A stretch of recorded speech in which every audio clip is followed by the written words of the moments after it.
Hey everyone, and welcome back to AGT time. It's the Champions Season 2. Champions Season 2. Yeah, Cody Patterson here along with... Along with Jay Bach.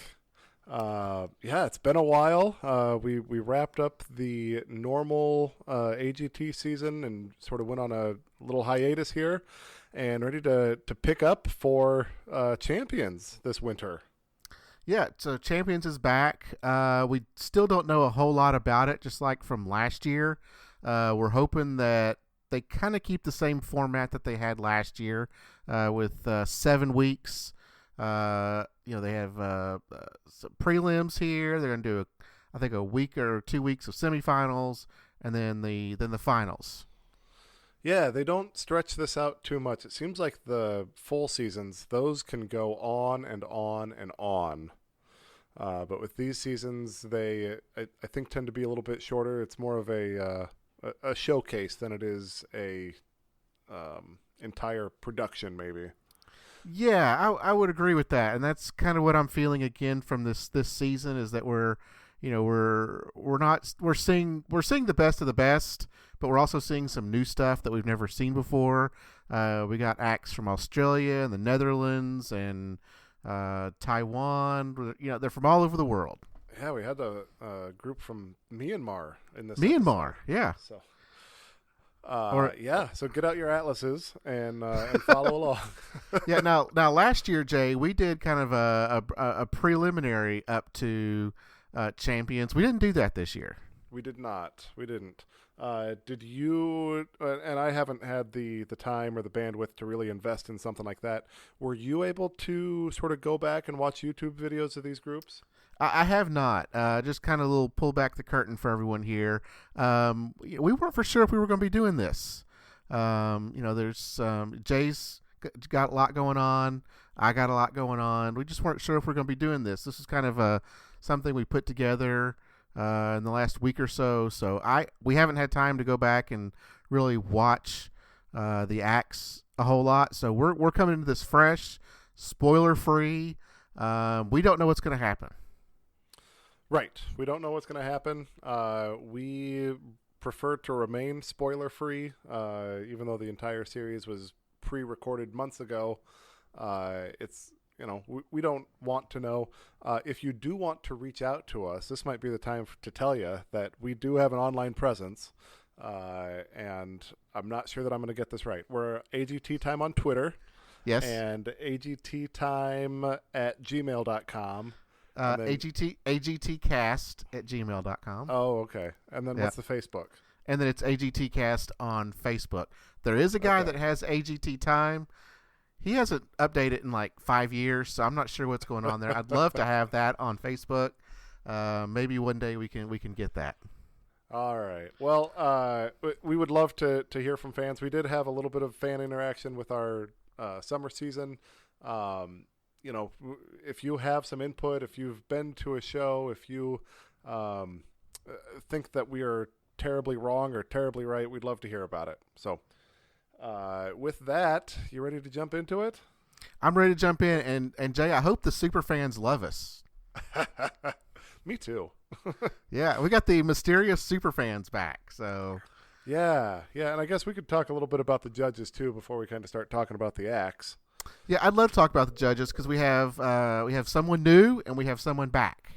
Yeah, something old, something new, something borrowed, something blue, maybe. That's right. So Julianne and Gabrielle have chosen, if anyone's not following the news, right after season 14 wrapped up, Julianne and Gabrielle decided they were not coming back to AGT.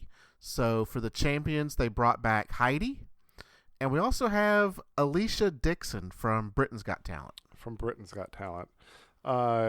My first impressions of seeing Alicia on the screen, she seems capable. She seems qualified. Well, I agreed. She's got, I wouldn't looked her up. I think she's been on Britain's Got Talent since 2012. So she's been on there a long time. Yeah. She knows Simon. She knows how to judge these acts. She's got a lot of experience with the Got Talent franchise. Yeah. And we don't need to get into, I guess, the accusations that were thrown around regarding Gabrielle's exit or um, sort of how they ended up leaving the leaving the show. But it sounds like Alicia is happy to work along Simon and is happy to be a part of the AGT champion season.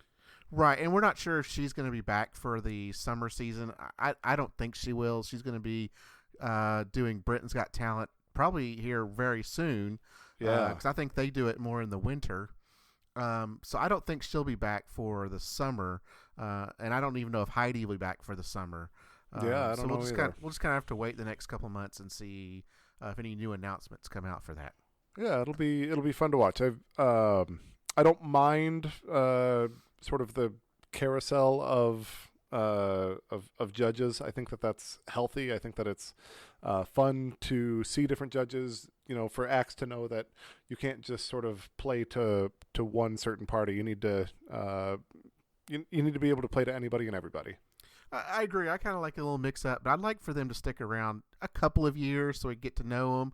That first year, we especially talked about it quite a bit in the early episodes of last season, season 14, that Julianne was just finding her footing, and then she had like kind of a turn where she was just buzzing everything. So I would kind of like to kind of see judges come back for a second season after they've gotten one under their belt. Maybe they can then get those auditions a little bit better than they got in their first season.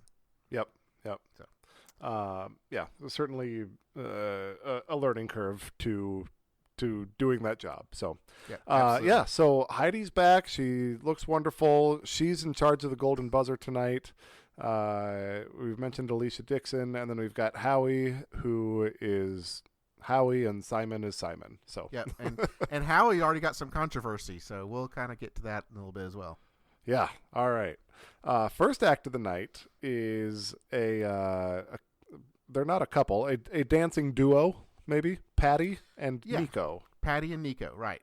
Patty is 85 and Nico is 45. Spry 45. Yes. They competed on Britain's Got Talent in 2014. So what, 5 years ago from when this was recorded? Something like that, yep. Patty, our 85-year-old, she is like 5'0" and just adorable. She's fantastic. Howie made jokes that Nico looks like him. They're both bald. Yes. And they dance to what, If You're Young at Heart. So they started off just kind of doing a little ballroom dance. Yeah, pretty standard. I think even before that, like, he carries her up to the stage out of a recliner, right? Right. And so they're all looking around trying to figure out where Patty went, and then we find out she's asleep in her recliner out in the audience. Right. He lifts her and flips her and spins her, and there's a lot of camera work and a lot of watching the judges and the audience react to her getting flipped and spun around. I suspect that they are a little less exciting without the production help. But, I smiled all the way through this act. I did too. I loved that it started out just kind of just a simple ballroom.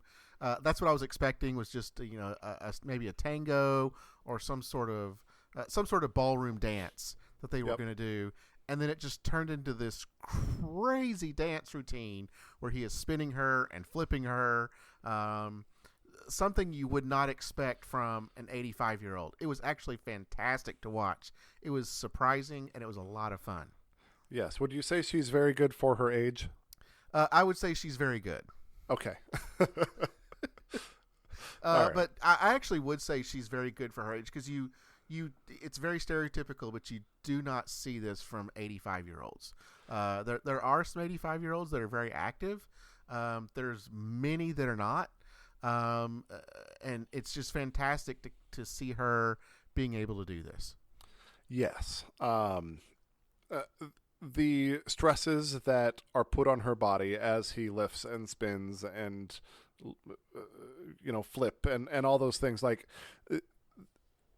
to a weaker person, that could be breaking bones and pulling muscles. Like, it would be,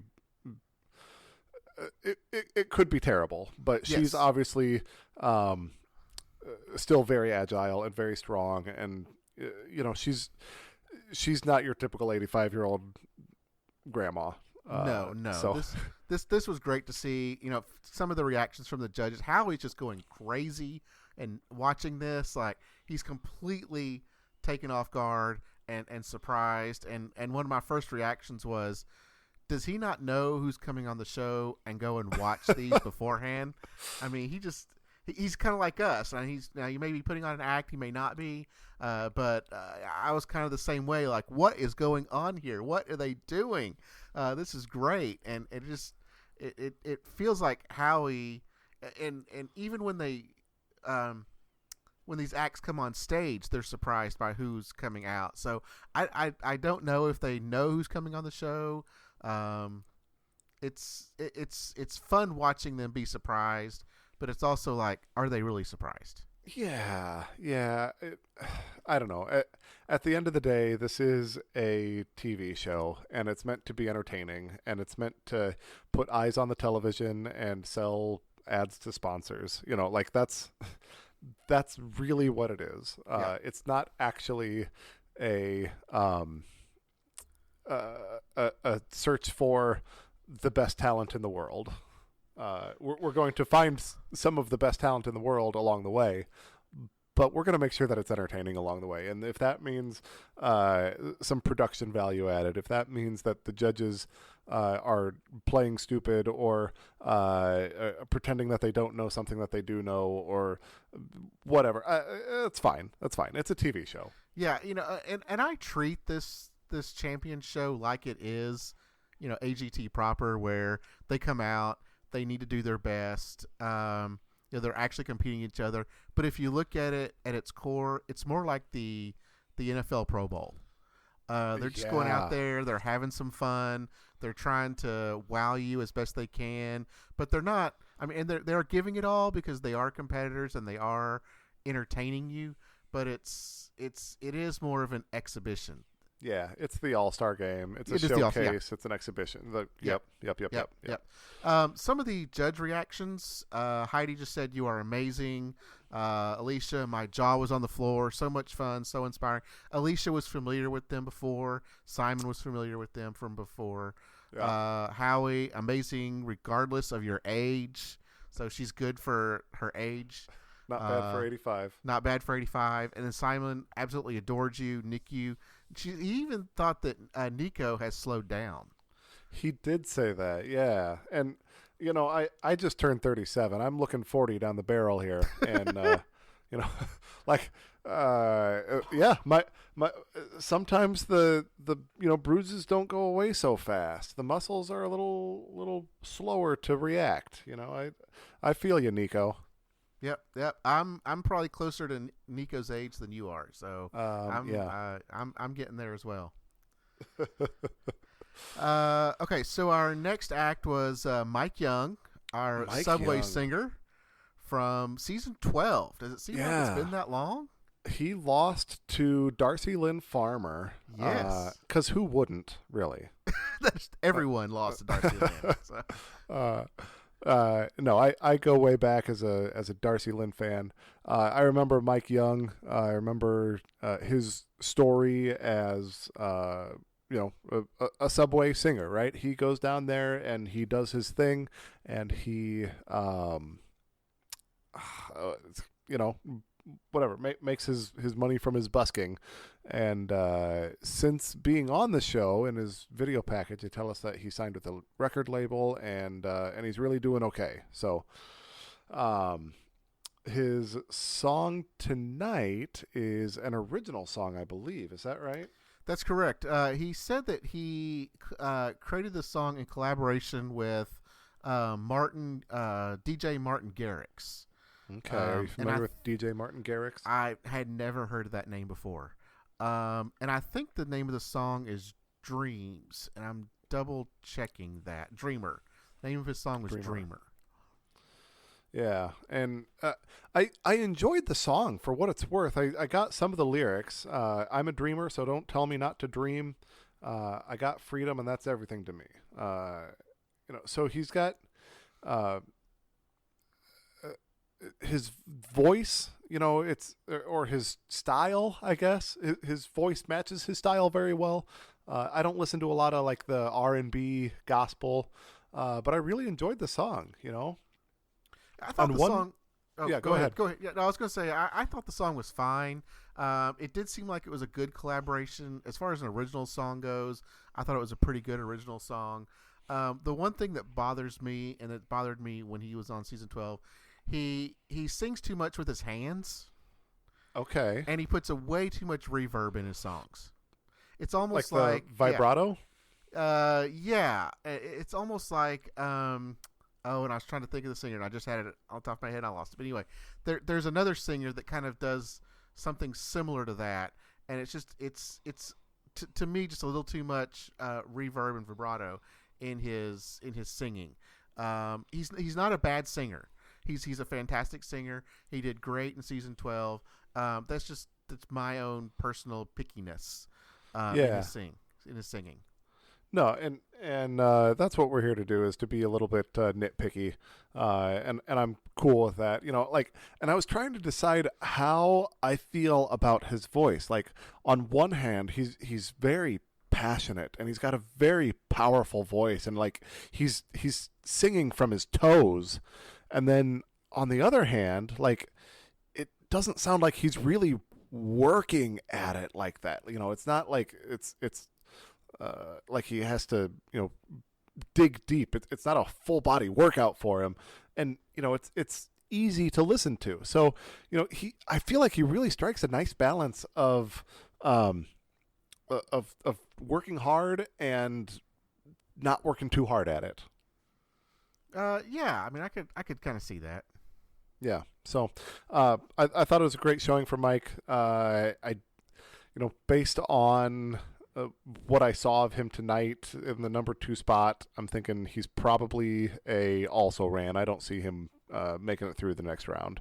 No, I agree. The one thing I did like about his song though was that he had background singers, and I always love it when they have background singers and live instruments, and he had background singers. So I thought that really kind of helped his song. Yeah, yeah, no, all around great showing. Good to see his face again. Good to hear him again. I don't think he's going to be top 3, top 4 of this night. Yeah, agreed. Heidi said you are one of the best. Alicia says I love your humility. He's got no ego. Howie said I love you. I think you have great pipes and great dreams. He said he did not like the song, but I do like you. I do like you. And then Simon said you have something special. Yeah. So nothing there really jumped out to me for judges' comments, I guess. So no, nothing. He didn't really stick out. I mean, he is one of the he is one of the greats, but this didn't stick out to me except for the background singers. Yeah. Yep. All right. Third act of the night was Junior Creative, their dance crew. They were the winners of Myanmar's Got Talent 2018. Yeah, so when they came out on the stage and did their little intro package, I expected like an actual dance crew, like these hip hop dance crews that we've seen, some like what we've seen from South Korea. That's what I expected from this. That's fully what I expected too. Yeah, who was the group that switched into the high heels partway through their act? Yeah, from last season. Yeah, I'd have to go back and double check that. Shoot. They were called something dance crew as well. Right. See, people, that's why we come and do this podcast for you, because we forget who was just on last season. So. We're a little bit cold. Like we said, we just decided to do this a few days ago, so we're jumping up. No, they danced or performed to, is it Billie Eilish and Khalid's song "Lovely," and they kind of do the same thing that we've seen with other dance crews, they tell a story through the shadows that they cast up on the screen. And from what I can tell, the story where a man and a woman have kids, and there's a war, and there's people dying. There's lots of barbed wire.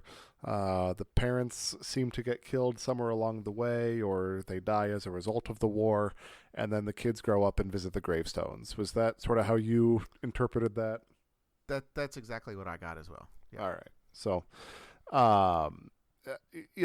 pretty. Like it was a very emotional story, and I think that they told it pretty well. But like, how many times have we seen like person is born, falls in love, has kids, and dies? Like, we've seen this same story done 30 different ways from 7 different dance crews. It's a little bit overdone. But for what it's worth, they did it well, and they did it. They did things maybe a little bit differently than we've seen other dance crews do. They used a fair number of props. A lot of crews will only use bodies. Some of them will use more props. I'd say they landed on the heavier prop use side for their storytelling. But one thing that I think they did more than any other group I've seen is use a lot of perspective, where they're far away from the screen to show a small body or a small person, a child, and they get up closer to the screen for a larger person. They get way up close to the screen to form the outline of a building or something. So they used a lot of that perspective to make larger and smaller shadows. But yeah, I don't know.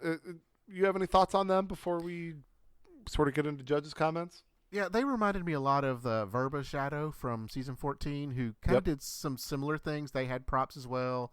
I'm looking back at some of theirs. They had some fire. They had leaves. So they had some actual things. And I think that was one of the things that was new to us in season 14 was the introduction of these props and physical items that came in to the story, and not just them doing shadows. So they added some additional lights, actual color we saw in the performances. So this group did something similar to that, and you could tell at times that this was a dance crew from a place that maybe doesn't have an extensive budget, and is not able to do a lot of the tricks that maybe dance crews on the American side could do. But I thought they did a great job. The story is a story we've seen before, but I'm still fascinated by these shadow groups. If they do a good story, they have to do a good story. They also have to do good production. And I think this group did a good production. Wow, I'm really messing up my words here. Their production value was actually very, very well done. Yeah. I mean, it wasn't fantastic. It wasn't like it blew me away, but I thought it was very well done to be done from a group that comes from a smaller country that maybe doesn't have an extensive budget. Yeah, there is something really lovable, really engaging about a group that doesn't have everything at their fingertips. To say like, I got a bed sheet and I got a spotlight, and that's all that we need to do this show. I got me and I got a guitar, and that's all that I need to do this show. There's something really intimate, something really awesome about that. Like, any group of people with a vision can figure it out. There is something kind of lovely about that. Agreed. I like it being simplistic, as long as it's got a little touch to it. I like it being real simplistic. This seemed a step above simplistic, but it didn't seem overly extensive like some of the other shadow dance crews that we've seen in the past. Yeah. Yep. I thought it was one of the top performances of the night. I mean, oh yeah, I felt they were top 4 at least. Okay. All right. Yeah. Yeah, and I don't think that we spelled that out at the beginning of the podcast, but there's going to be one golden buzzer manned by Heidi tonight, and then 3 more acts are going to go through to the semifinals. Correct. And 2 are voted on what they're calling super fans from all 50 states. Still don't know what that means. Still a mystery to us. And then somehow connected to all the 50 states. Yes, somehow. I think someone mentioned last year that it was like the audience, and somehow the people in the audience were all for all 50 states. I don't know about that. The other thing was they're doing judge picks this year, judge votes. And we'll talk more about that when we get to the results, but they're allowing the judges to pick one to go through this year. Right. So of the, like 3rd, 4th, and 5th place finishers, or 4th, 5th, and 6th place finishers, they pick one of them? Place, yes. Yeah. Yep. So, and yeah, we'll get to that. And I guess, are we ready to talk about the next act, or was there more to say about our dance group? One quick thing is that I really wish they would quit switching to the judges during these performances. Oh my gosh! Especially these type of performances. You know, the high energy, exciting ones. I could kind of, when Patty and Nico were out there and Howie's going nuts, I could kind of get it. These type of things where it's more emotional, it's more intimate, it's slower. I don't want to be cut. I don't want to cut to the judges. I want to stay on the performance. It loses something when they cut to the judge, and I feel like I missed part of the performance when they do that. I know it's just a couple of seconds, but I feel like it's taking something away when they cut away. I don't need to know what the judge's reaction is now. We'll get that in a couple minutes. Right. So that's just one of my biggest things. I wish they would quit doing that. Yeah, the transitions from, one set from one visual to the next visual, like how they do that is interesting and fun to watch. Yes. And, watching a judge with their head in their hands, watching or smiling or, looking starry-eyed, I'd rather see the transition. Yeah. I agree. Yep. Real quick, judge reaction. Alicia, I was getting emotional. It was presented beautifully. Simon, young people are able to make a point better than people 3 times your age. Everyone in the theater was engaged. They got it. Yeah. 3 times our age. How old are they? Are they like 20? Yeah, they're probably 20. I'd say they're probably late teens, maybe early 20s. So Simon's talking about people in their 50s and 60s. They're right. People don't listen to those people anymore. They're like, old person, go away. They're starting to listen to more of the younger crowd. And if you look at a lot of things that have happened in our history, a lot of changes that have been made, they've been made by younger people, sure, not by older people. So just my own personal observation.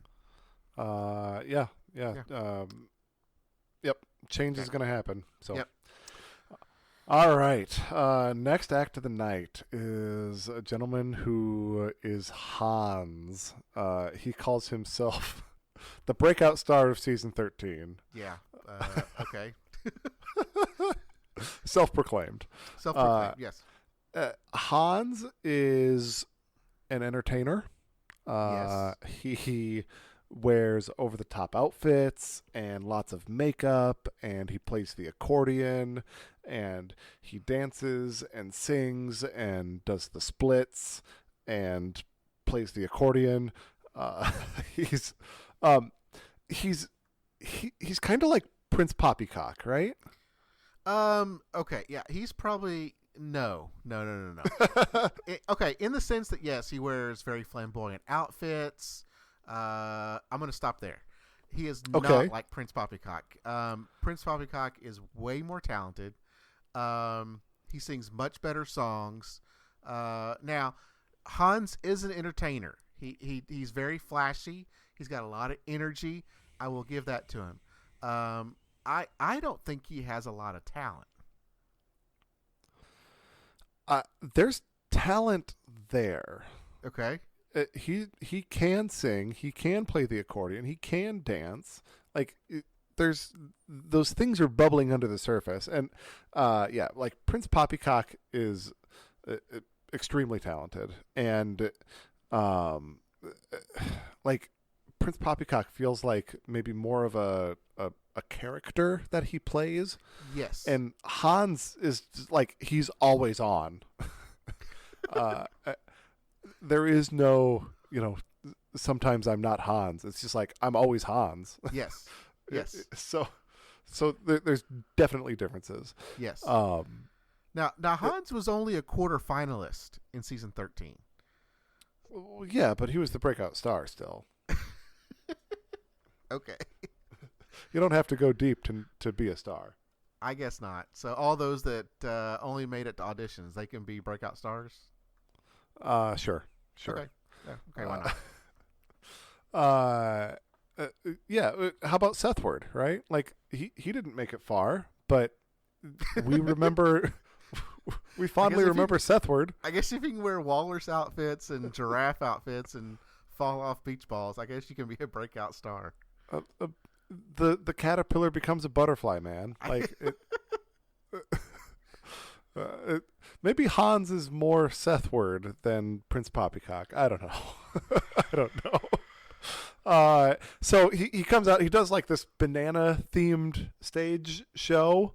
There's banana wielding dancers, and he starts by singing and playing his accordion, and then he sort of raps, and Simon buzzes him, and then there was tap dancing, and there were pink streamers. Yeah. That happened. Okay. Yeah, so he put on a show, and I will agree with that. Did you notice this? Did you recognize the song? I didn't. Okay, so it was a song called Juice by Lizzo. Okay. Which I'm not familiar with, but it's an actual song. And yes, Hans puts on a show. It's very flashy. He rides around on giant bananas playing the accordion. He can tap dance. I thought his tap dancing was actually pretty good. Yeah. Yeah. I'm going to step back for a moment, back to his intro. It did seem like his voice was a little raspier than I remember from season 13, but okay. I mean, I guess he says he's been on all the shows, he's done all the performances, so maybe his voice is just a little worn out. But I was not impressed with this. It was a very flashy, big show. We're talking about this being an exposition, just for entertainment. He did put on entertainment, but I'm also going to put on my competition hat and thought this was not. I didn't think this fit this competition at all. This whole thing was bananas. This whole performance was just bananas. He fills a niche that none of the other acts are going to be filling. Agreed. Are you not entertained? I'm actually not entertained. I think if Hans came to my area, and they're like, "Hey, Hans is performing, and it's a free concert," I don't know if I'd go see him. I don't know. I don't think I'd go see him.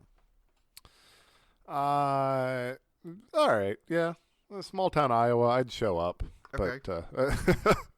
But it's not for everybody. I absolutely agree with that. A lot of his just over the topness can put people off. It often is the kind of thing that puts me off. I did take down Heidi's comment. I got a kick out of it. She said, "I feel like someone took some of my favorite things in the world, which is Germany, singing, dancing, glitter, and made you." Yeah. And, he's and who doesn't love bananas? Like, yep. So I thought it was a fine performance. We're not going to see anything else like that in the course of AGT Champions. I can't believe. Yeah. Cool. I for what it's worth, he did it, man. He did the heck out of it.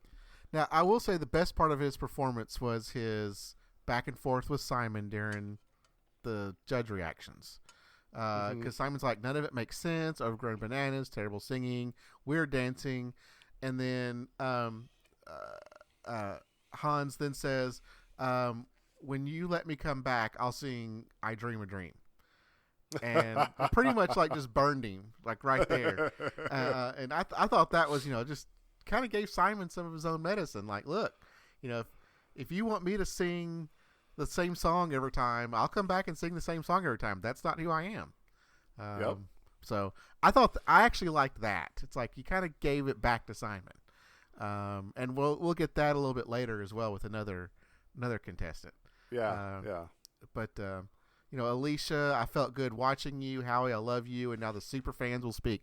Every single performance was the super fans got to vote. I hope the super fans like you. Super fans, super fans, super fans. You got to vote. Got to vote. Yep. That's kind of his MO. That's how we do. Yep. Well, it seems like they all did it this time. I mean, every judge. Yeah. All the judges seem to do it at some point in time throughout the show. Yeah, kind of reminding us that it is a super fan vote. Yeah, that it's not live. Yeah, that America doesn't get to vote. So, well, that's Hans. Anything else on Hans? No, I'm ready to move on. Okay. So then we get Jack Viggen. Is that right? Yeah, Jack Viggen, Australian. He was 14 when he won Australia's Got Talent. And now he is 22 years old. And did you notice in the flashback we saw him Yes. next to Cosentino, our magician from Champions Season 1? Yeah. Yes, I noticed that. I was like, why does that guy next to him look so familiar? And I went back and looked at my notes, and I think I may have even said this last year on last year's podcast. I had in my notes that Cosentino was the 2011 Australia's Got Talent winner. Was he winner or runner-up? Runner-up. He's runner-up. That's what I'm saying is I said it wrong. Yeah. So I may have said it wrong. I wrote it in my notes wrong. I may have said it wrong as well. Because Jack Viggen was the 2011 Australia's Got Talent winner. And I was excited to see Cosentino next to him, because that means we now have the number 1 and the number 2 2011 Australia's Got Talent contestant on AGT. I was excited by that. Did you think we'd ever see the day that we'd get to see the number 1 and the number 2 2011 Australia's Got Talent finishers in back-to-back years? Yes, that was fantastic. What a treat. Yeah. So I don't know if they're going to get the number 3. I don't even know if anyone knows the number 3 is. Yeah. And why are we only getting 2011? Where's every other year? I don't know. I still thought it was really, really cool. Because I'm like, that guy looks really familiar. Right. No, that was fun. With the crazy hair and everything. So. Yeah. So in his intro package, we get to see Cosentino. His video tells us that he matured and his voice changed, and he had to sort of rediscover his abilities and reinvent himself with his new voice. Yeah, he said he walked away from the business, didn't he? Yeah, I think he did for a while, and sort of came back. And it was nice kind of hearing this story because we've had child girl singers, performers win with Darcy Lynn and Grace, but we haven't had any boy child singers win or do anything. So it was interesting to kind of hear that this winner and the voice changed, he changed. What happens to those singers when the stuff like that happens? And he said he was performing and his voice cracked and he left. He just left the performance. Yeah, that's hard. That's hard. He sang fine.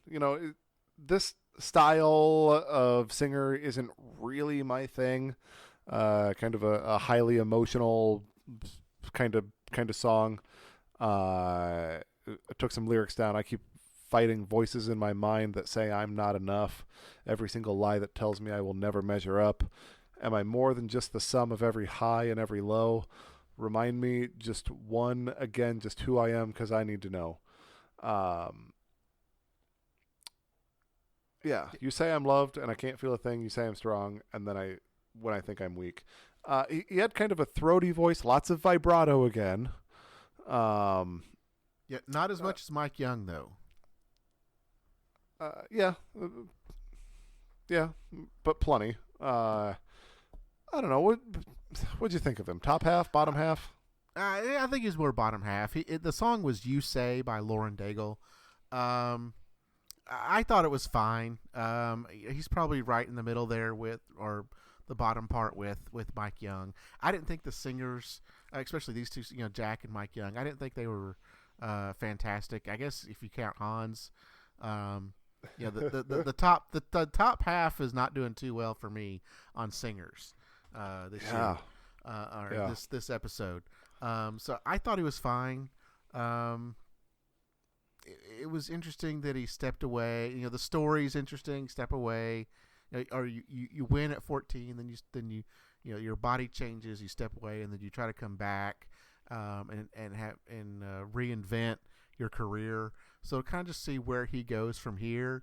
If the Got Talent franchise continues to kind of push him and help him, it'll be interesting to see if he kind of gets back into that again.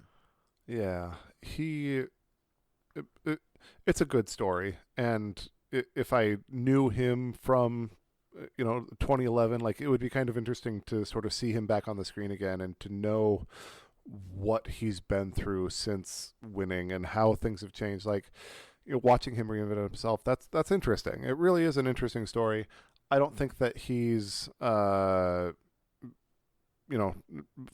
kind of talent. So no, and it's all just, and I really like this type of the back, not the full backstories, but kind of just how did Got Talent, like, did they approach him and say, hey, we want you, we know we know that you were on Australia's Got Talent 8 years ago. We'd like for you to come on. We'd like for you to come to America and perform in this all-star competition. We don't know what you've been doing the last few years, but we'd like for you to come and perform, and it'd be interesting to kind of see how all that came together. Yeah, it would kind of be. It would be. For what it's worth, I noted that he has huge lips. And a quick Google search confirmed that he uses something called lip filler. Okay. It's not permanent. It's not surgery. It's something cosmetic that he does for himself. So, okay. I couldn't get over how big his lips were, so I had to look it up. Good observation there. So there you go. That's the kind of insight you're going to get from us, folks. That's right. Alicia said, I can feel your nerves, but you worked into it. There's something very endearing about you. Howie said, you have the talent, you have the voice. Simon said, that song was way too safe. You are way, way better than that. Yeah, that's fine. Kind of an also ran performance, also ran comments. Yeah, agreed. All right. Ready to round the corner to the second half?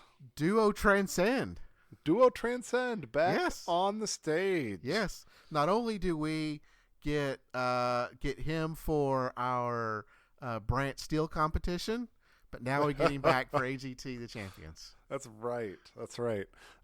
So Mary and Tice, you may recall, was going blind.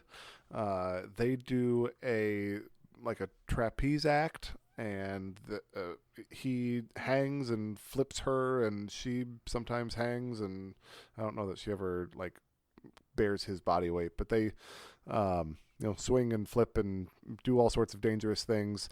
I believe there was a small accident on the stage last season, and yeah, they're back. In their video package, they tell us that a eye doctor reached out to him after seeing them on AGT, and he is no longer going to go blind.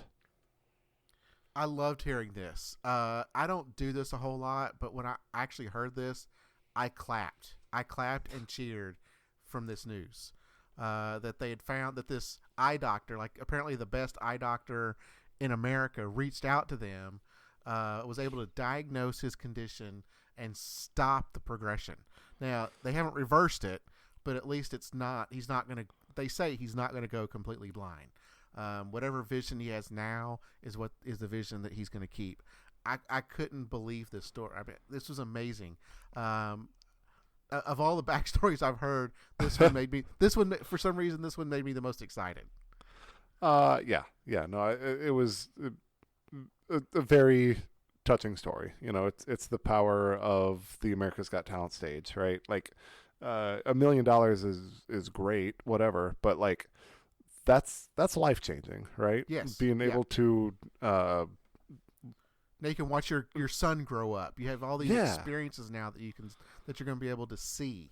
Not saying that people that can't see can't get these experiences, but he was going to lose something, and now he won't lose that, and he'll be able to continue these seeing these experiences as he goes through his life. Yep. So, a great story, good package, good to see them back on the stage. The act itself, he does a lot of the heavy lifting, so to say.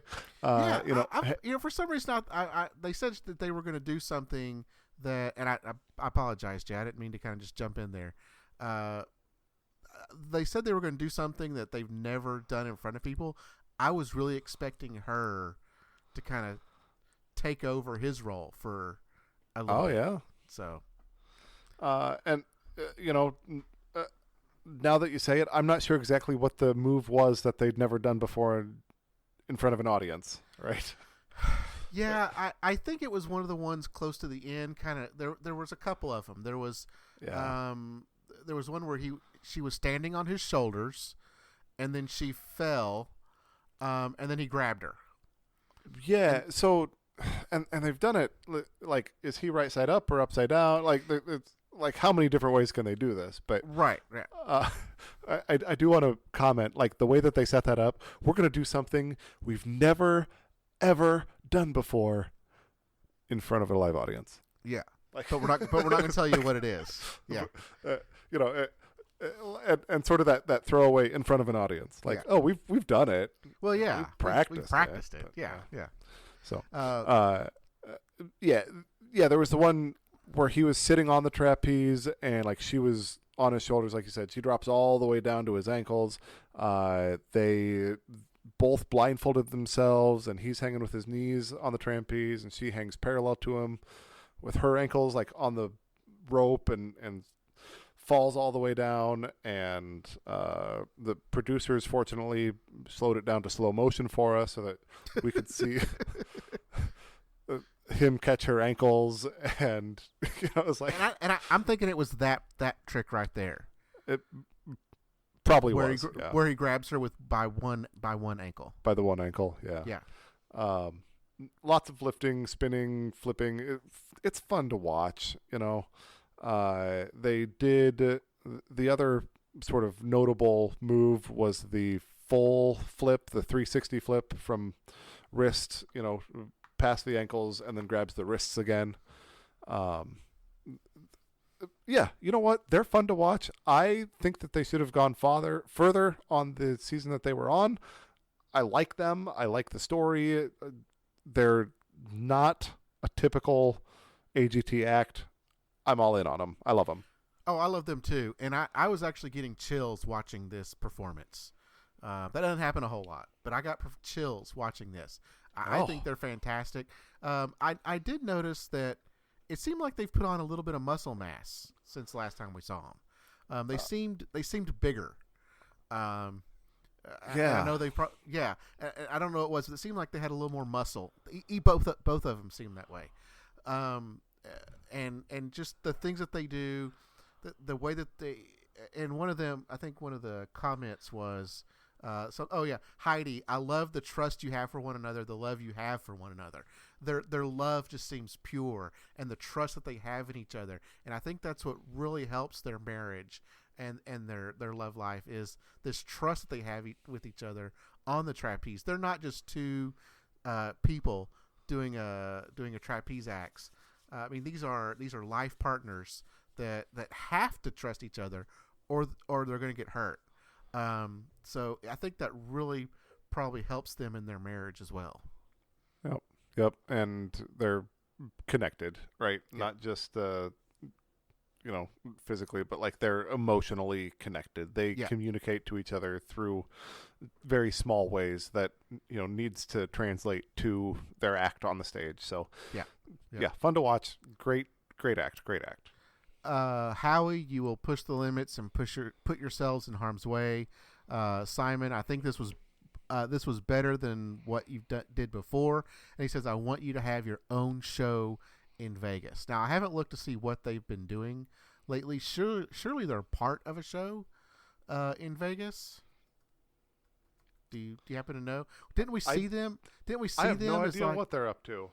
Didn't we see them as like part of one of the like results show performances? Could have. I honestly don't remember, and I did not do the work to look it up. So okay, I apologize for that. Okay, their website's pretty bare, Okay. so I'm really not sure. But if they're not in Vegas already, then yes, they should be. Okay, all right. According to their website, they also do the roller skating tricks. Oh yeah, like Yeah. Billy and Emily England. Yeah. According to their website, duo roller skating and motivational speaking. So. Oh. Whatever pays the bills, man. Like I guess so.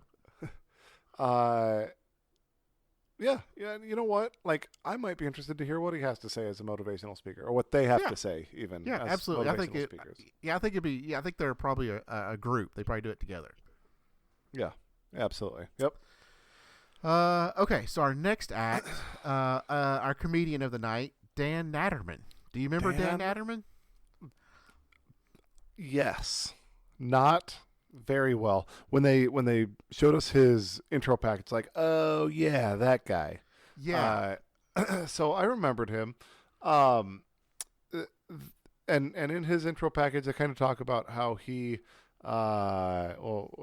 what they say, a cross between Jerry Seinfeld and John Lovitz. Yes. Which I feel is pretty spot on. Pretty close. Yeah, I agree with that. Yeah. But yeah, he had a little bit of a run-in with Heidi. She didn't really care for his humor.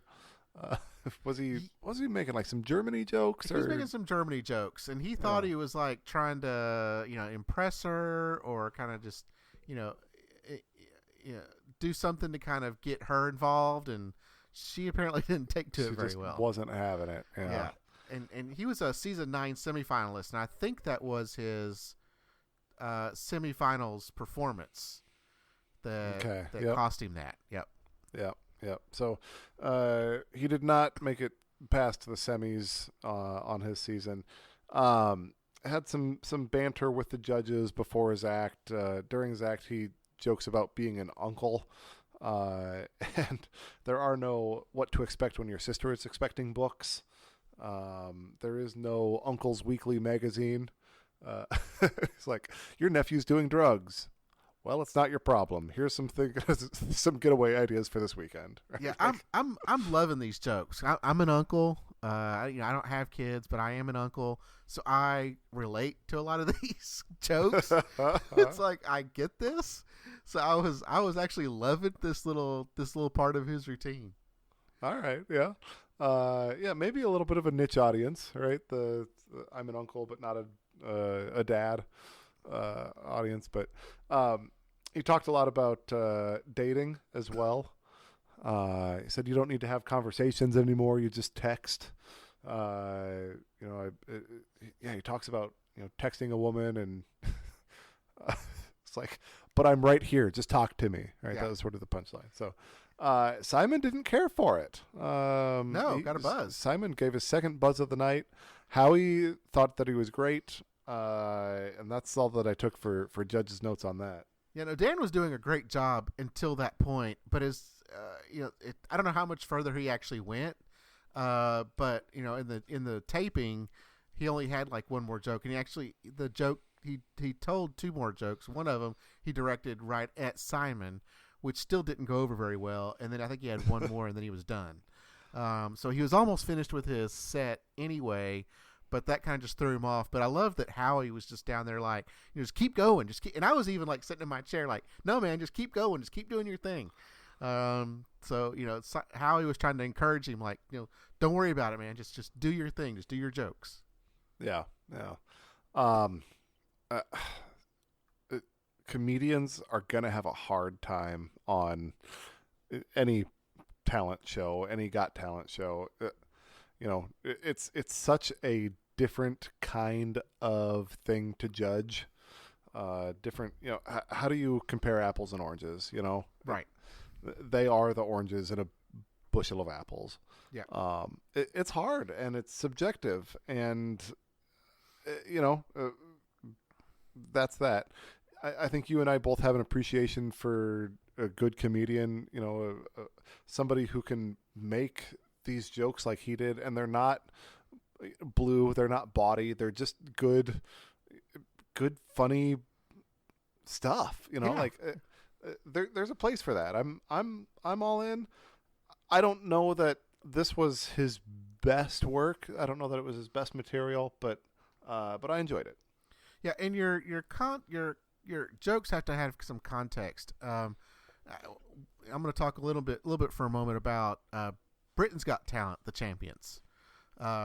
Preacher went on Britain's Got Talent, the champions, not too long ago, and it's obviously not televised. I went online and watched his video, and in one of his performances, a lot of his jokes were about things Americans do, or things that happen in America, or American geography, and it just didn't go over well in England because they don't understand American geography. They don't understand, and I'm making this up, taxi drivers in New York City.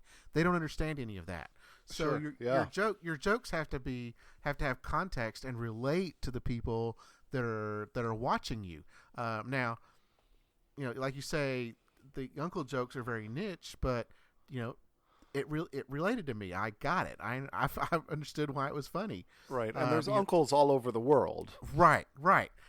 So and uncles may do different things in different parts of the world, but you're right. There are uncles all over the world. So that part I thought was very relative. When he kind of gets into some of the other things, I don't think it quite kind of fit very well. And then when he got buzzed, then he seemed to have gotten rattled. Which seemed a little interesting because in his package he talked about going on Letterman and going on Conan, and he even had like a reoccurring part in a TV show. So he's done like all of these things since season 9. So he's a seasoned comedian at this point. And then to go on the stage and get buzzed and then get rattled by that, it seemed interesting. A little unfortunate. Yeah. Now, he did he's another one that put Simon in his place because Howie talked about comedy being subjective, and then he went to Alicia, and Alicia said, the way I judge comedians is, did it make the crowd laugh? Did they enjoy it? And if they enjoyed it and they laughed, then you did your job. And then Simon just said, this show is called Champions. That didn't blow my mind. And then Dan kind of just put him in place like, look, you're fantastic at judging like musical talent, but when it comes to comedians, you don't know your butt from your elbow. And right. everyone just like burn. I mean, just massive burn. Like, you don't know anything about comedians. Go to the guy on the other end of the table if you want criticism about comedians. Yep. There is something to be said for, Simon is very good at judging what he's good at judging. He has consistently proven himself over and over with singing acts. Like, he knows that it factor for singers. I don't know that he is as tuned in on comedians. I'll give him that. Agreed. He can say something that he didn't enjoy something, or he didn't find something funny, but to them buzz and then just to say it's garbage and that it didn't do well. If the audience is laughing, somebody's finding it funny, and you're just one guy. So, and I'm at home laughing. So yeah. So, man, like, my initial reaction, Alicia's comment of, did the audience like it? Well, then you're fine by my book. Like, there's a part of me's like, that's so lazy. Like, you're just a human applausometer. Like, that's not Yeah, You can do but better there than are that, right? times these comedians go out there and the audience is just quiet. Like, I mean, you could hear the crickets. The audience is not finding it funny, and if the audience is not finding it funny, um, I kind of get it. It's like I am just one person, and if comedy is subjective, then you need to go with what the room is enjoying, and not particularly with what you are enjoying. I mean, I can sit here on this microphone and say something wasn't funny or something didn't like it or something I didn't like. Yep. But I'm not gonna say that it was a bad performance if everyone else is having a good time. Right. Yeah. So, for what it's worth, like my initial reaction to her was, I'm not sure that I agree with your, with your style, but yeah, it works, especially for something subjective. So Yeah. Yep. All right. Are we ready to talk about? Well, Heidi finally found him funny, so there was that too. Oh, yes. She came around on him. Yeah. Okay. Okay. Pay off after the the intro video. Okay. Okay. Next act of the night, Angelina Jordan. She is 13 years old now. She was, I believe, 7 when she performed on Norway's Got Talent in 2014. Norway's Got Talent. Yes.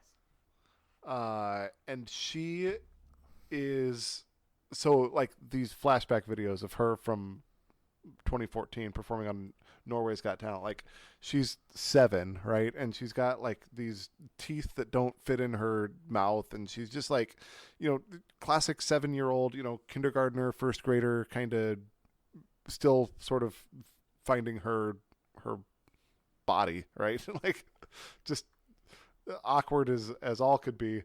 And talks about how her grandma would play jazz music and she fell in love with jazz, and we're gonna see this 7-year-old jazz singer, now 13-year-old jazz singer. So comes out on stage. She's wearing like this kind of Technicolor suit, very like 60s psychedelic, no socks or shoes on, and she sings a very unique version of Bohemian Rhapsody, and it's her voice and a guitar player on the stage.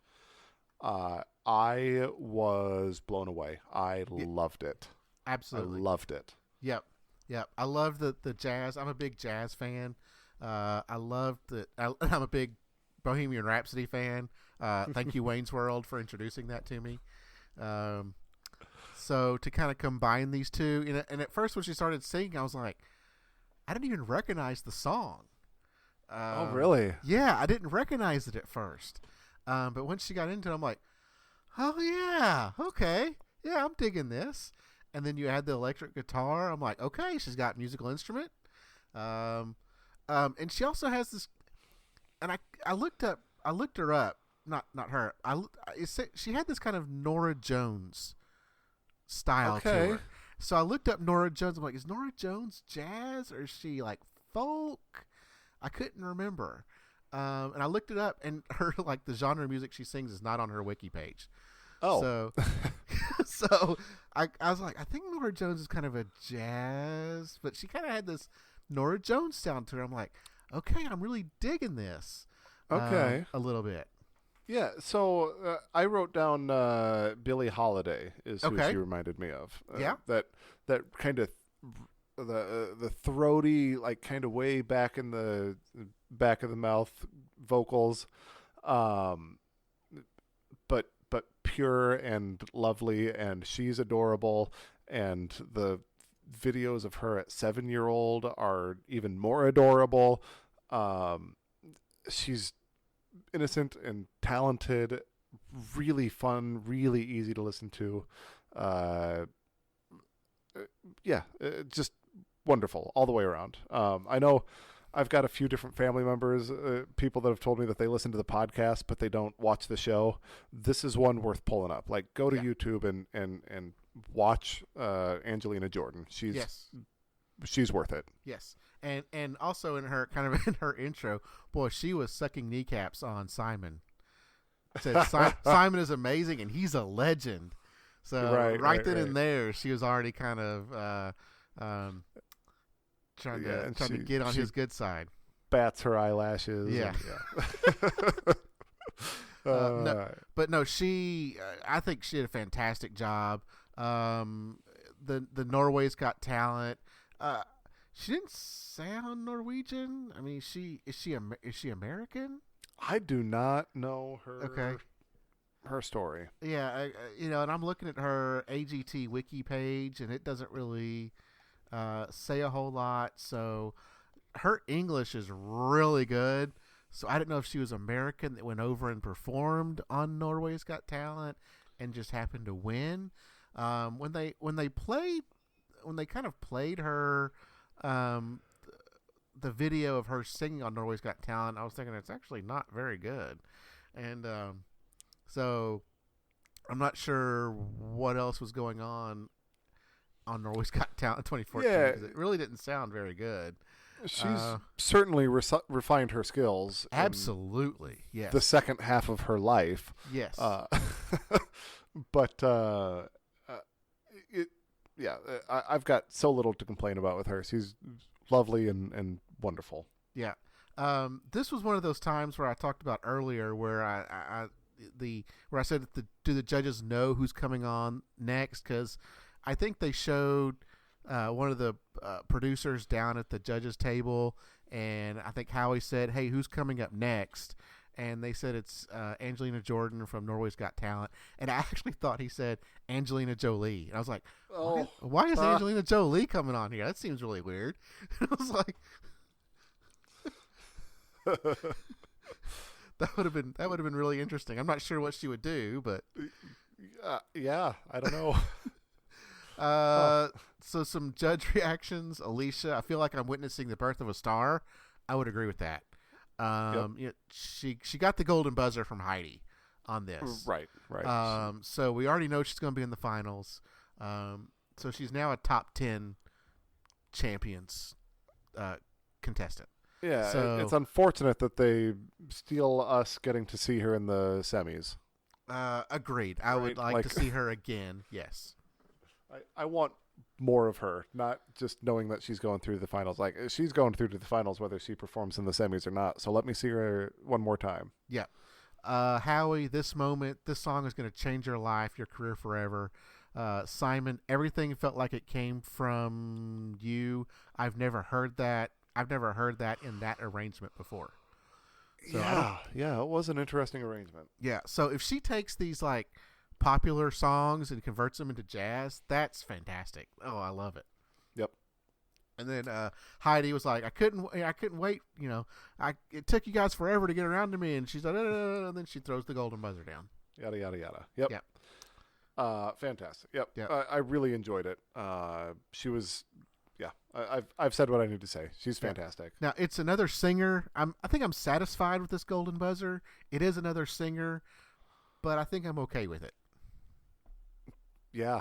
So. She brings more than just being a good singer. It's a completely different talent than we've seen before. Yeah, somehow. Yeah. And I mean, it's just jazz. It's just a jazz singer, but it's somehow different than what we've seen. Yeah, and maybe part of it is the arrangement. I don't know who does the arranging for her, if that's something that she does, or if it's somehow professionally provided for her, or what the story is from how that gets from Bohemian Rhapsody to her version of Bohemian Rhapsody. But her ability to I don't know. I don't know what makes her better than all the other singers that we see. But I don't know either. Hopefully we'll find out. I want to hear more from her. Yeah. Yep. Absolutely. Okay, so our next performer is Eddie Williams. He's a strong man. He's also from Australia. He is Australian, yes. Yeah. I don't think he's from 2011, though. I actually did not write down what year he was from. Did you write that down? I didn't get that down either. I don't know. Well, he's from Australia's Got Talent. I'm not sure. We're not sure what year he's from. But he said he can deadlift 833 pounds. That's a lot. That's a lot. Yeah, that is a lot. He's the Guinness World Record holder for pulling a tank. And probably. Go ahead. I was going to say, probably not the first or last world record holder on the Got Talent stage, but that's a different record than you might expect from the Yes. Got Talent franchise. And I loved the kind of thing. I kind of loved what Terry Crews was doing. He kind of introed him like he was like a wrestler or a boxer. Yeah. I thought that was a lot of fun. He called him the Thunder from Down Under. Yeah. And he's a strong man. He's a big dude. Yeah. So he starts by lifting 2 Atlas stones, which are like big balls of concrete. Yeah, 260 pounds each. Right. And part of what makes those so interesting, as I'm recalling from days of watching World's Strongest Man on ESPN, is that it's literally just a sphere. Like there is no way to hold it. There is no there's no handles. It's not easy. Yeah. The shape of it is part of what makes it so hard. So right. Puts those 2 Atlas stones on tires, right? Tires, yeah. Then he puts a platform in between them, and then he climbs up on the platform and sings a sweet romantic song. Yeah, there's a long pause. He had to catch his breath. There's a long pause. I was expecting a buzz. I was really surprised we didn't get a buzz because there was a long pause. Yeah. Well, Howie did end up buzzing him. Later, after he started singing. Right. Yeah. Yeah, he said it's like Luther Vandross and Rocky. And The Rock had a baby. And The Rock, yes. I don't know. I really liked this act. Okay. Did you recognize I would the song? see him again. I did not take down what song it was. No. It was "Ordinary People" by John Legend. Okay. Okay. Yeah, he's not ordinary people. He is not ordinary people. No. No. He's got range, right? He can go from lifting Atlas stones to singing ballads. It's not the juxtaposition is interesting. It's fun to watch. It's a curiosity. I'm all in on this act. I enjoyed him a lot. So this reminded me of last year when we had what's her name that is that's the rocker, the singer from Spain, the one Spain's Got Talent. Charlotte? That doesn't sound right. No. But anyway, she comes out, and I think she starts off with like opera. Oh yeah. And then she changes into a rock singer. Right. So this kind of reminded me of that a little bit, where it was absolutely it was very shocking at first, like this really big dude that just lifted 520 pounds of sphere and of concrete, and then sat down and sang a John Legend song. It was shocking. It was surprising. Sure. But then after he started singing, I'm like, the singing's not that great. I mean, it's all right. It's not that great. You say he has range. I didn't get it. I didn't catch the range. And now the shock value's gone. Sure. The shock value's gone.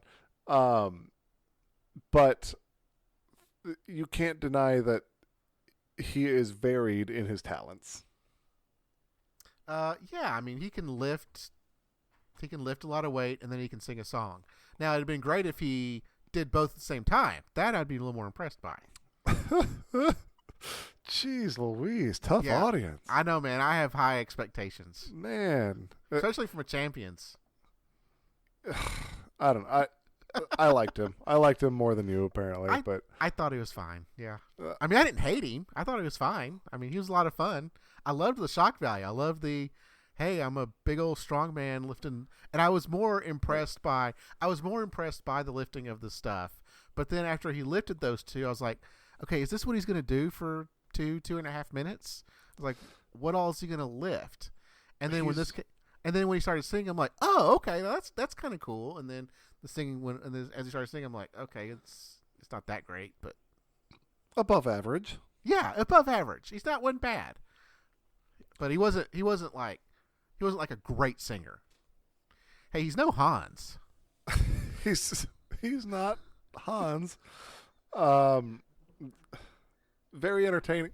I don't know what the problem is, man. Like, no, there's no these problem. are both wonderful stage acts. Right? Agreed. Okay, so if he just came out and that's all he did was just sing, how would you do that? If all he did was come out and sing, he would not be a finalist.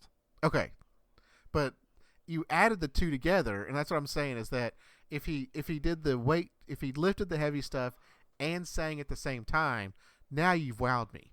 Because I'm saying at the same, like, you lift a stone, you sing a verse. Lift another stone, singing a verse.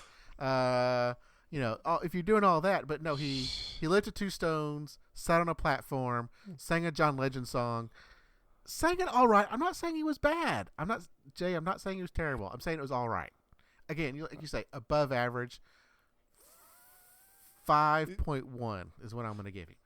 He's a top 1% in the world for strength. Agreed. For strongman. Oh, absolutely. Top 10% for vocals. That's a stretch, Jay. Top 15. Of what? Compared to what? You're saying out of 100 people. Out of 100 AGT people? 100 random people on the street. Oh, on the street? Okay. I'll give you, out of 100 random people on the street, he's probably better than 15. He's probably 15 or better. All right. Top 85% of singers. If you said if it's top, if you compared like AGT singers, then he's not top. He's barely top half of AGT singers. Yeah, maybe even not top half of AGT singers, okay. But and that's what I have to compare him against. I mean, he's in Champions. I have to compare him against other AGT acts. But there's no denying the talent. There's no denying the range, man. Like, all right, okay, we've beat this dead horse. Yeah. I enjoyed him. I think that it's a fun act. I would like to see it again. Yeah, they'd probably be okay to see again. We'll see what else he could sing. If we're not going to see him again. Yeah. But spoiler alert. Yeah. But if we did, I'd like to see what else he could sing. Maybe add a guitar to the stage. Lift a piano. Right. Hold a piano above your head. There you go.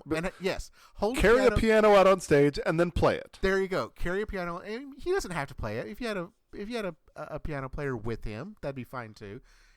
Hold it above your head and let someone play the piano. That I would be impressed, and sing. So that's a finalist right there, Jay.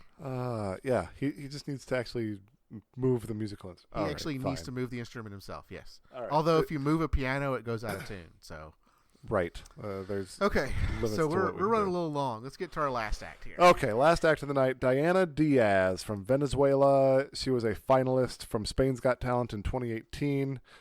She looks like a magician's assistant, but surprise, she's actually the magician. Oh yeah. Yep.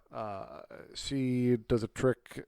She calls it the story of my life, and she talks about like numbers, and she says, "I'm 27 years old," and she flips a 2 and a 7, and I, work 365 days a year, 365, and like blah blah blah blah blah. Right? She flips all the cards, and she's like shuffling them, and she has total absolute control of the deck, right? She knows exactly where the cards are at all times, and she is very smooth. She's in full control. What'd you think of the act? I loved this act. I thought it was fantastic. I thought they compared her to Shin Lim and said they thought Shin Lim's like one of the best close-up magicians of all time. I actually thought she was better. I loved the story. I thought she flowed through her performance very smoothly.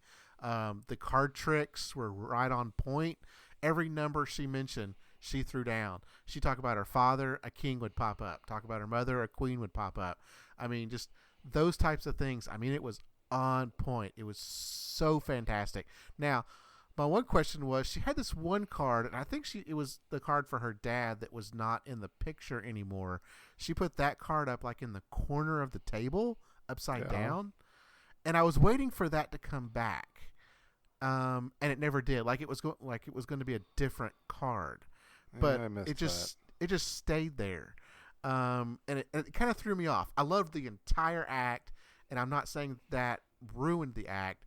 I was just waiting for that, because a lot of these magicians, they'll do something at the beginning or early on, and then you're waiting for the payoff. And you're waiting for the payoff. You want it to come back around, and that's what I love. I love about my comedians. I love that about my magicians, is the coming back around, the payoff at the end. And I don't know if it was not meant to be paid off, but when you put something out there on the table, it needs to have a payoff on it. This I thought was Angelina was fantastic. I thought this was a great way to end the night. This was, in my opinion, the best act of the night. You thought Diana Diaz was the best act of the night? I thought Dania Diaz was the best act of the night. Yes. Oh wow! I loved Angelina. Angelina was fantastic. I mean, those are my top two. It's like 1 and 1A. But I thought Danya was the best act of the night. I love, because I'm a big fan of magicians. And I thought the card trick was great. It was original. I don't think I've seen any other magician do it this way, where you're telling a story through the cards, and every card that came up was right on point. She didn't miss a beat. Okay. Yeah. I was not as high on her. Okay. But I liked it. Yeah. So, well, let's talk judges' comments, and then let's talk like our best of the night. So, okay. Anything stand out about judges' comments on this? No, Alicia, what a beautiful way to tell your story. Heidi, I love to see more magicians on stage. Yeah, we need more female magicians. It's just, I'm hoping that's something that kind of catches on as we get more and more female magicians. Yeah. Yeah. Simon, I think that was an absolutely amazing performance. You managed to make numbers on a card become an emotional story.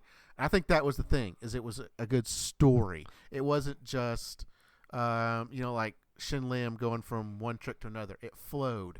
There was a beginning and an end. Needed that payoff with that one card up in the corner. But other than that, the whole thing just Do you think there's flowed. any possibility that in the live act there was a payoff and in the televised there wasn't? I don't think so, because even at the end when she finished and she kind of walked away from the table, that card was still sitting there.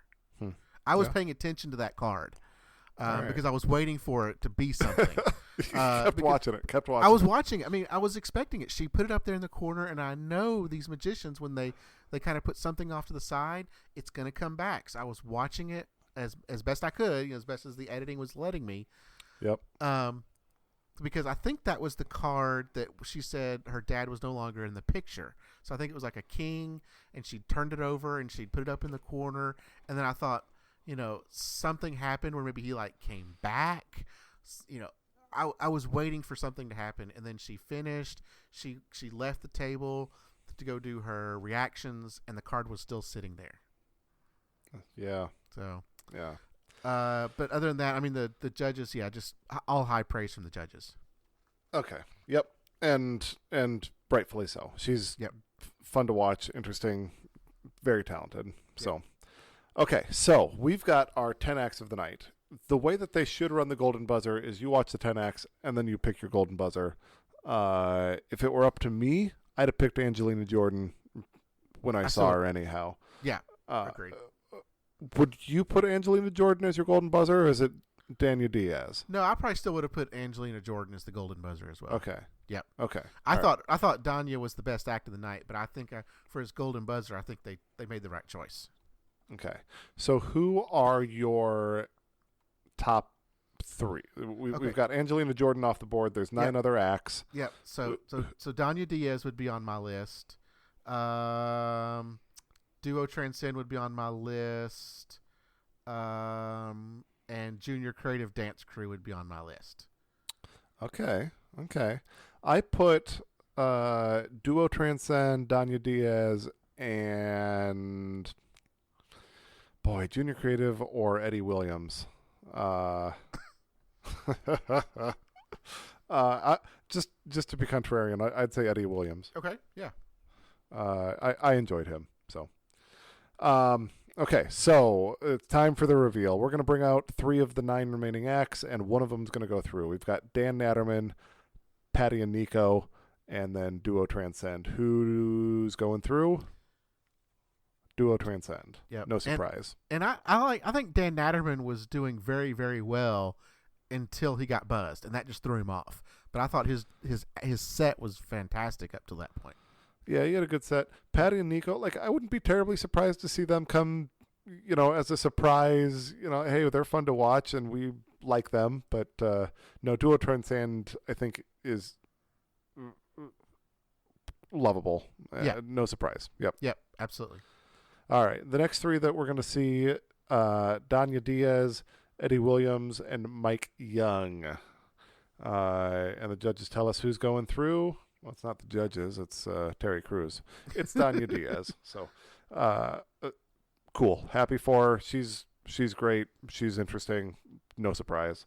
And then we've got our last 3. So this is the 4, 5, and 6 place finishers. Judges are going to decide which of these 3 is going to go through. Our options are Hans, Jack Vidgen, and Junior Creative. I'm thinking Junior Creative by a mile. I thought so too. That's exactly what I thought, and I thought it would be like a 3-1 vote or a 4-1 4-0 vote. Yeah. So judges give their votes. Heidi, who loves Germany and glitter and accordions, picks Hans. Yep. Alicia, the sane one in the group, picks Junior Creative. Simon, before Simon gave his, I knew what was going to happen at this point. So really? after Alicia gave her vote, I knew at this point that Simon was going to pick a different one, because an act only needs 2 votes. An act needs 2 votes to move on. Sure. So I knew Simon was then going to pick someone different, and that was going to leave the tiebreaker up to Howie, because they love Simon picked Jack Vidgen, which is fine. He's a vocal critic. He's the guy that knows vocals. Fine. Yes. So that leaves it all up to Howie at this point. Yeah, and that's what I was thinking, is that Simon's going to pick the 3rd one, and then it's going to be left up to Howie to have the tiebreaker, because they love doing that. They none of them want to make the decision. They want someone to have the tiebreaker. It does make for good TV. Yeah, I agree. and I will say, I like this format. I like that there are 4 judges, and there are 3 acts, not 2 acts, not where they have to have a tiebreaker. There are 4 judges and 3 acts. Therefore, or I say a tiebreaker to go to America's vote. Right. The judges have to make a pick. It's going to be on the judge's head. It's going to be on the judge's head. I don't mind. I'm okay with it kind of going to this tiebreaker. It still makes for good TV that Howie or one of them is going nuts that they have to pick one. But I like this format. I thought this was a great format. Okay. Well, so Howie picks Hans, and that's the end of the night. And I did not like that pick. That's where I was like, then I went a complete 180. I was like, I love this format because there are 4 judges, 3 acts, 2 votes to move on. It's perfect. 2 votes to move on. No, Howie ruins the whole thing by picking Hans. There's no way they can mess this up. Yeah, Howie picked Hans. Yeah. How he picked Hans, I don't know. So how he picked Hans. Now, you and I messaged each other after we watched this, and you said this is an entertainment show. It's all about the entertainment. Yes, that's what I said. Okay. And it's all about the talent. It's not about the feels. It's about the talent. It's called America's Got Talent, not America's Got Feels or America's Got Entertainment. It's America's Got Talent. And I think of the three of these, Hans has the least talent. Huh? He sings, he dances, he does the splits, he plays the accordion. Man, you think Eddie's got range. Like, Hans, man, like... You said Eddie's got range. Anyway, I did. I'm not going back there. But I think we both agreed Junior Creative should have been the runaway favorite on this one. Yeah.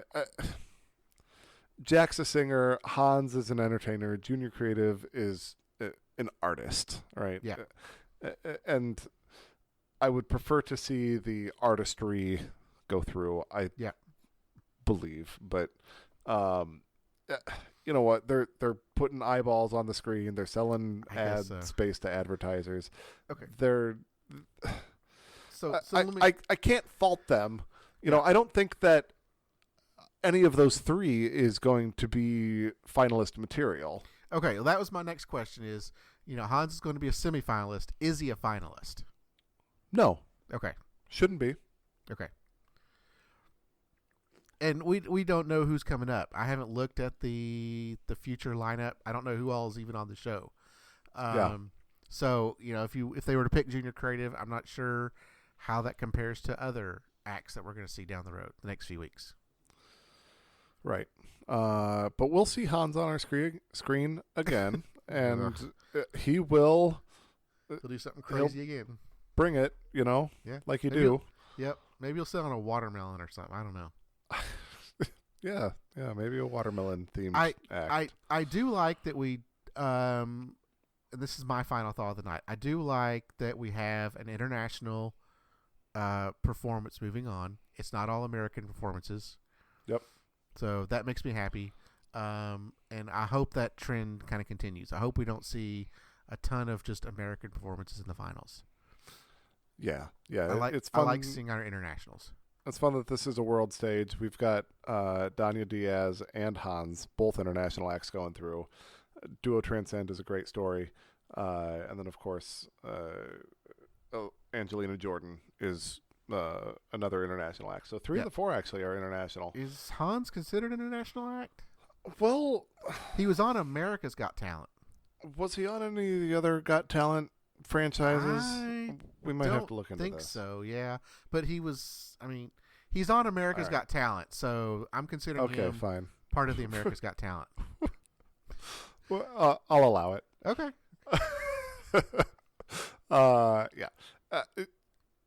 We can call them at least 50% international.